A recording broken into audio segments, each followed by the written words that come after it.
Hi everyone. Last week, my older one, who is now a senior in school, reminded me of something that I had read a few years ago. He is now a senior. It means that I only have 1 year of him being around in the house full time before he moves on to college. Of course, he keeps teasing me, saying that he might never ever go to college. So we'll see about that. But here is an article by Delaney Ruston. She's the lady who made the movie Screenagers, which is a must watch if you haven't seen it yet. It talks about the addiction, the distractions, and all that comes for children, teenagers, and also for us parents because of the digital invasion that's happening in our lives from the past 15 years. So let's look at this article, and it reminds me of how important mindfulness is in my own life and as well as those around me, especially when our kids need us the most. In the evenings, when I'm exhausted, sometimes when I'm just tired and just want to be left alone, that is when my children actually need me the most.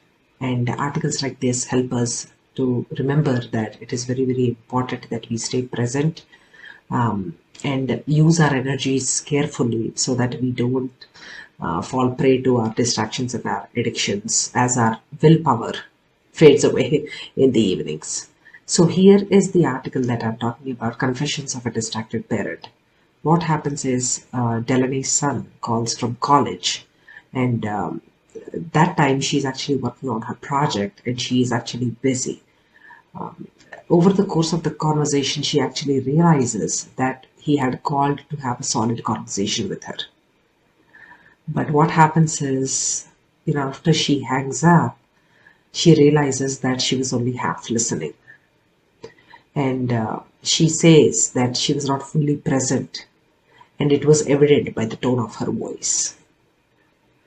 So then it's a series of regrets, remorse, and she wants to quickly call him back, saying that, I apologize, I'm sorry for not listening in, I was busy and all that. And this is the nature of things with us, right? We often want to be left alone. We just are in the middle of something when our kids need us, and we just don't want to be bothered.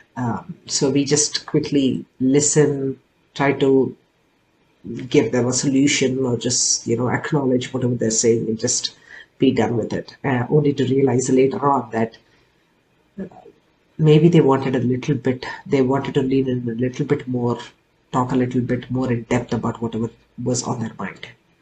And that is what surveys also show us, that 6,000 children aged 8 to 13 found that 32% feel like they were feeling unimportant and their parents were using cell phones during meals, conversations, and family time.